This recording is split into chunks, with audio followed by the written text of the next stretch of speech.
MLC ఎన్నికల ఓట్ల లెక్కింపు ఎలా జరుగుతుందో ఇప్పుడు మనం చూద్దాం.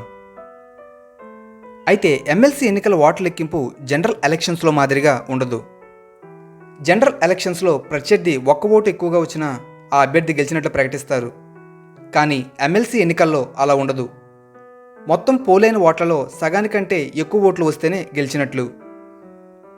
ఫస్ట్ ఎమ్మెల్సీ ఎలక్షన్స్లో మెథడ్ ఆఫ్ ఓటింగ్ అనేది ఎలా ఉంటుందో చూద్దాం. బ్యాలెట్ పేపర్స్లో అభ్యర్థుల పేర్లు మాత్రమే ఉంటాయి, పార్టీ సింబల్స్ అనేవి ఉండవు.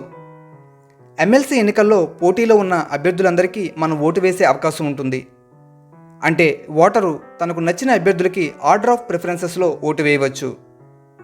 తనకు బాగా నచ్చిన అభ్యర్థికి ఫస్ట్ ప్రిఫరెన్స్ ఇచ్చిన తరువాత మిగిలిన అభ్యర్థులకి ఆర్డర్ ఆఫ్ ప్రిఫరెన్సెస్లో 2, 3, 4 ఇలా ఎంతమందికైనా ఓటు వేయవచ్చు. ఇందులో ఇన్వాలిడ్ ఓట్స్ కూడా ఉంటాయి, వాటిని తీసివేస్తారు. ఇన్వాలిడ్ ఓట్స్ అంటే ఏంటి? అవి ఈ విధంగా ఉంటాయి. ఇటువంటి సందర్భాల్లో మీ బ్యాలెట్ పేపర్ని ఇన్వాలిడ్గా ప్రకటించడం జరుగుతుంది. పోలైన మొత్తం ఓట్లలో సగం కన్నా ఒక ఓటు ఎక్కువగా వచ్చిన అభ్యర్థిని విన్నర్గా డిక్లేర్ చేస్తారు.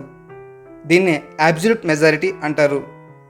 అభ్యర్థుల్లో ఏ ఒక్కరికి అబ్సల్యూట్ మెజారిటీ రాకపోయినట్లయితే నెక్స్ట్ కౌంటింగ్కి వెళ్తారు. అసలు ముందుగా కౌంటింగ్ ప్రాసెస్ ఎలా ఉంటుందో చూద్దాం. దీనికి ఒక ప్రాక్టికల్ ఎగ్జాంపుల్ తీసుకుందాం. రాజు, హేమ, కిరణ్, లాస్య అన్న నలుగురు అభ్యర్థులు ఎలక్షన్లో పోటీ చేశారు.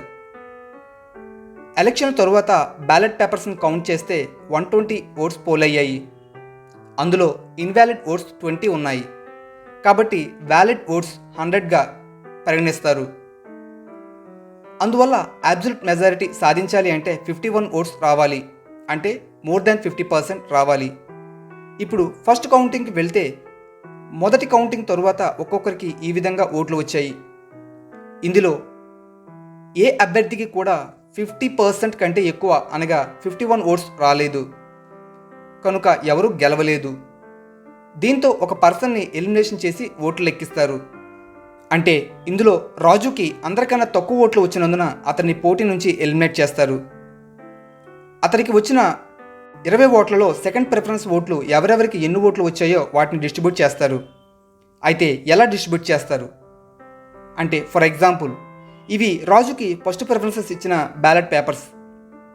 రాజుకు వచ్చిన ఈ 20 బ్యాలెట్ పేపర్స్లలో సెకండ్ ప్రిఫరెన్సెస్ ఓట్స్ ఎవరెవరికి ఎన్ని వచ్చాయి అని మనం చూస్తే, హేమ అనే అభ్యర్థికి 5 ఓట్స్, కిరణ్ అనే అభ్యర్థికి 5 ఓట్స్, లాస్య అనే అభ్యర్థికి 10 ఓట్స్ వచ్చాయి. ఈ ఓట్లని వీరికి డిస్ట్రిబ్యూట్ చేసిన తరువాత సెకండ్ కౌంటింగ్కి వెళ్తారు. సెకండ్ కౌంటింగ్ తరువాత ఒక్కొక్కరికి వచ్చిన ఓట్లు ఈ విధంగా ఉన్నాయి. హేమకి రాజు బ్యాలెట్ పేపర్ ద్వారా 5 ఓట్స్ రావడం వలన మొత్తం 32 ఓట్స్ ఉన్నాయి. కిరణ్కి రాజు బ్యాలెట్ పేపర్ ద్వారా 5 ఓట్స్ రావడం వలన మొత్తం 35 ఓట్స్ ఉన్నాయి. లాస్యకి రాజు బ్యాలెట్ పేపర్ ద్వారా 10 ఓట్స్ రావడం వలన మొత్తం 33 ఓట్స్ ఉన్నాయి. ఇప్పటికీ కూడా ఎవరికి అబ్సల్యూట్ మెజారిటీ రాలేదు, అంటే 51 ఓట్స్ రాలేదు. కాబట్టి మళ్ళీ లోయెస్ట్ నెంబర్ ఆఫ్ ఓట్స్ ఉన్న అభ్యర్థిని ఎలిమినేట్ చేయాలి.